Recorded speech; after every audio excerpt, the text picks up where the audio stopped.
Вы смотрите новости, в студии Валерия Наумова. Вот о чем расскажем в этом выпуске. Айсен Николаев рассказал о ходе тушения лесных пожаров в Якутии. Минздрав обновит рекомендации по лечению COVID-19. В Якутске стартовал второй этап курсов по дрессировке подружейных собак.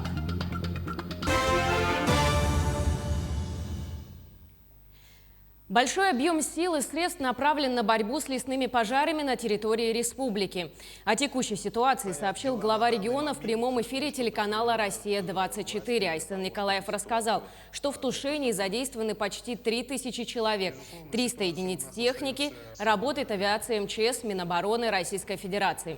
На сегодняшний день в республике действует 73 пожара на территории 488 тысяч гектаров. За сутки ликвидировано 16 локальных пожаров на 25 тысячах гектаров. В тушении пожаров также помогли дожди. Всего с начала пожароопасного сезона ликвидировано 324 и локализовано 338 пожаров. Работы по тушению продолжаются. Глава отметил, что сейчас идет полномасштабная война с природными пожарами. Помогли дожди, которые прошли в эти выходные дни в Центральной Якутии. Причем большая часть этих осадков была искусственного происхождения. Здесь отрабатывает сейчас по линии авиалесохраны самолет Ан-26 «Циклон», который помогает вызывать дожди и достаточно эффективно себя показал в этот период. Когда появляются облака, он их усиливает, и дожди достаточно хорошо у нас прошли в эти дни. Ситуация несколько разрядилась, конечно, хотя она, еще раз говорю, остается очень напряженной. Большую помощь сейчас оказывает нам авиация Министерства обороны. Сюда переброшено 4 вертолета Ми-8, в том числе с водосливными устройствами, которые отрабатывают на этих пожарах. Ну и, конечно, авиация МЧС практически уже месяц здесь находится у нас в Западной Якутии самолет Би-200. В общем, у нас здесь такая полномасштабная война с природными пожарами идет. Мы все-таки надеемся, что на этой неделе у нас будут уже успехи. Накануне глава Якутии Айсен Николаев провел рабочую встречу с руководителем Федерального агентства лесного хозяйства Иваном Советниковым, который прибыл в республику для оказания практической помощи в тушении лесных пожаров.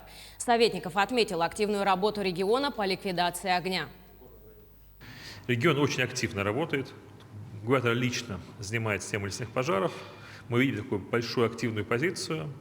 Единственное, я хотел бы обратить внимание и зрителей, и, в принципе, обращаю внимание всех, ключевая наша задача всех вместе сделать так, чтобы каждый житель России, каждый россиянин понял, что открытый огонь в лесу недопустим. Нельзя не поджигать траву, не разводить костры не в стольких местах, не предотвратить другие действия, ведущему к лесным пожарам.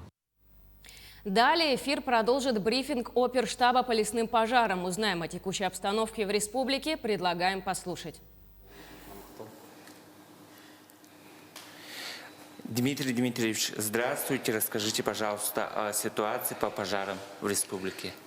Сегодня на территории республики действует 324 пожара, из них тушатся 74, локализовано 16, ликвидировано 14.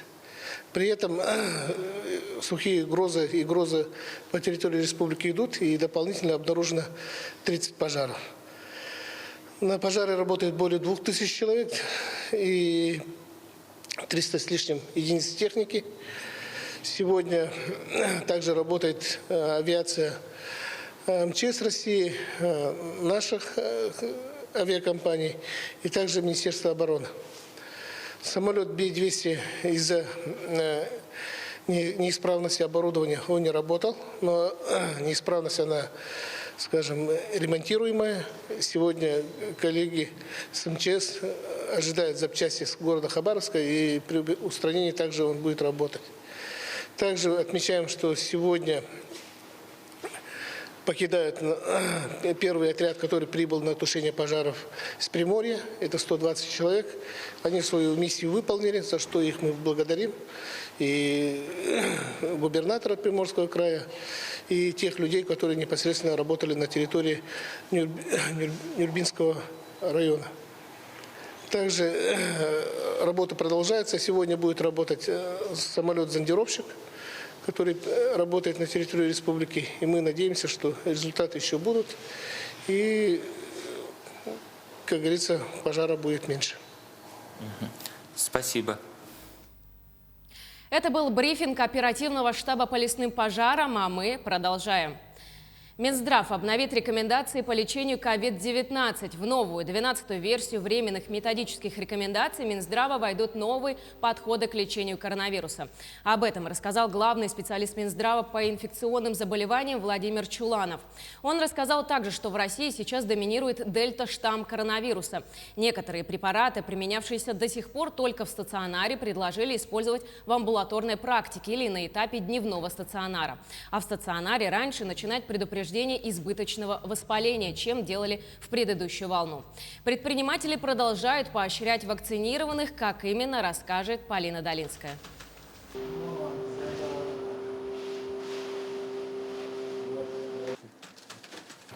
Вирусологи страны напоминают, что прививка от COVID-19 поможет сформировать коллективный иммунитет, который в последующем и поможет свести новую коронавирусную инфекцию на нет. Многие в России предприниматели уже начали проводить какие-то дополнительные стимулирующие акции. Можно получить мили на авиаперелеты, также можно получить бонусы и привилегии в местах общепита. О том, какие есть дополнительные поощрения у нас в городе Якутске, мы узнаем в этом сюжете. Якутия вслед за многими российскими регионами активно внедряет меры поощрения для привившихся. Одними из первых идею подхватили рестораны и другие места общепита. В нашем ресторане сейчас по QR-коду или справкам о первой прививке, мы даем литр лимонада в подарок. Без разницы, сколько людей за столом, сколько показывают, столько и выдаем. Мы это сделали, конечно, в поддержку нашим гостям, в поддержку сотрудникам, так как мы тоже заботимся и о здоровье граждан, и о здоровье своих сотрудников.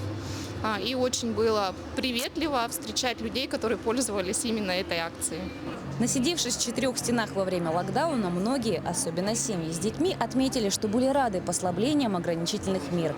И первым делом отправились в места культурного досуга – парки, театры, музеи. Но несмотря на соблюдение всех мер предосторожности, риск заболеть коронавирусной инфекцией все же сохраняется. И это, безусловно, может испортить все впечатления от отдыха. Вывод один – прививка необходима. Мультимедийный исторический парк «Россия. Моя история» также решили поддержать ответственное отношение граждан. Для того, чтобы каким-то образом этот процесс стимулировать и содействовать ему, мы объявили такую акцию. Я знаю, что и другие учреждения культуры тоже участвуют активно в этой акции. Мы предложили нашим посетителям 50% скидку до конца августа при предъявлении QR-кода, или другого способа предъявления подтверждения о вакцинации. То есть таким образом мы даем возможность вакцинированным людям получить какие-то для себя, хоть небольшие, но привилегии. Вакцинироваться или нет – это личный выбор человека. Но каждый должен помнить, что от его решения зависит безопасность не только его близких, но и всей республики. Министерство по развитию Дальнего Востока и Арктики рассмотрит предложение об увеличении трудового стажа за время, проведенное в декретном отпуске для жительниц Дальневосточного федерального округа. Инициативу выдвинули студенты Тихоокеанского государственного университета в ходе встречи с главой Минвостокразвития Российской Федерации Алексеем Чекунковым в Хабаровске.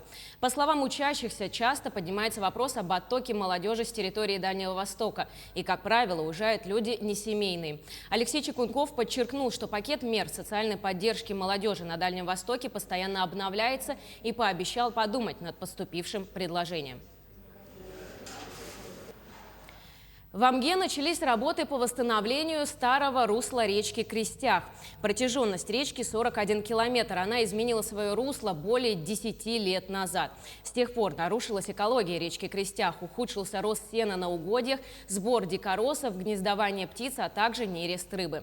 Амгинская инспекция экологии организовала комиссию, где обсуждаются вопросы по восстановлению речки. В проекте также будут участвовать ученые Якутии, учителя и учащиеся экологического клуба «Адонис» Амгинского лицея. Они с 2018 года изучают флору и фауну данной речки.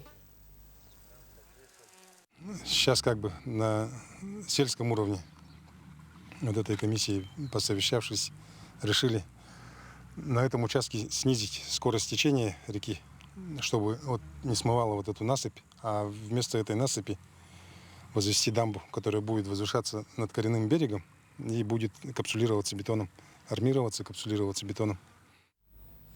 Между тем, план по заготовке сена в Алекминском районе выполнить не удастся. Это подтвердил выезд на угодья. В этом году травострой неважный. Засуха, кроме этого, в ряде наслегов нашествие саранчи. Елена Фаст подробнее о проблеме. Выезд большой группы специалистов на сенокосные угодья подтвердил грустные прогнозы. Из 16 тысяч тонн сена по плану на Алекминский район. В лучшем случае получится заготовить 10 тысяч. Засуха не дает подняться траве. Вот сами видели, да, вот сегодня где вот, наверное, вот сток, который был в прошлом году, мы здесь, например, вот 3 достока заготавливали, да, достоговали, то сами знаете, вот травостой какой. Вот очень во многих участках вот такая, ну, большинство участков вот такая. Но где-то есть участки, которые можно застоговать, но это уже 2-3 раза меньше объема, чем в прошлом году, это уж точно. Такая ситуация во многих наслегах, а усугубляет дело нашествие саранчевых. Амунку, село Алекминское, Бабагинский наслег, Кячинский наслег. Первый – это погодные условия, это первый. Второй – это у нас саранча, вот то, что мы видели на сегодняшний день, да, ездили, смотрели. По саранче тоже у нас очень большие проблемы. С прошлого года мы с этим боремся, но здесь надо, конечно, подойти не просто так опрыскивателем, да, который вот здесь Россельхозцентр нам предлагает, конечно, надо, но здесь надо подойти больше комплексно по всему району. Работа проводилась, но это капля в море, поясняет специалист. Дедовские методы сельхозпал запрещен, остается химия. Очаги саранчи были обнаружены в Кыласском наслеге, Улхан-Мункунском наслеге, Инкюрском наслеге. В Первом Нерюктяе, Абаге. Меры борьбы существуют, рекомендации мы давали всем наслегам, специалистам отделов. Меры борьбы – это вспашка, дискование, но самый эффективный метод мер борьбы – это химический метод. Обработка инсектицидами. В частности, обрабатывали инсектицидным препаратом кинфос. Руки не опускаем, добавляет начальник управления. Будут организованы мобильные бригады для работы на отдаленных участках. Но это, опять же, удорожание в разы. На тех населенных пунктах, где есть более-менее еще есть травостой, туда будем направлять мобильные бригады. И, конечно, есть расходы, которые будем, тоже по возмещению или хотя бы финансовые затраты, которые надо нести по транспортировке, по созданию мобильной бригады. Вот по этому направлению будем работать. Елена Фаст, Максим Копылов, Алекминск. В столице республики стартовал второй этап курсов по дрессировке подружейных собак. Такое мероприятие в Якутии проходит не в первый раз. Опытные охотники и просто желающие записываются на курс по подготовке своих охотничьих собак. Тренировки начинаются с самого раннего возраста. Сначала их обучают правилам общей дисциплины, а после четвероногие переходят к специальному типу дрессировки, который состоит из 2 этапов. Первый этап закончился совсем недавно, где они усвоили такое умение, как социализация. А во время второго этапа у собаки формируется охотничье поведение. По завершении курсов собаки примут участие на республиканских состязаниях подружейных собак, которые пройдут с 6 по 8 августа в Якутске. Дай.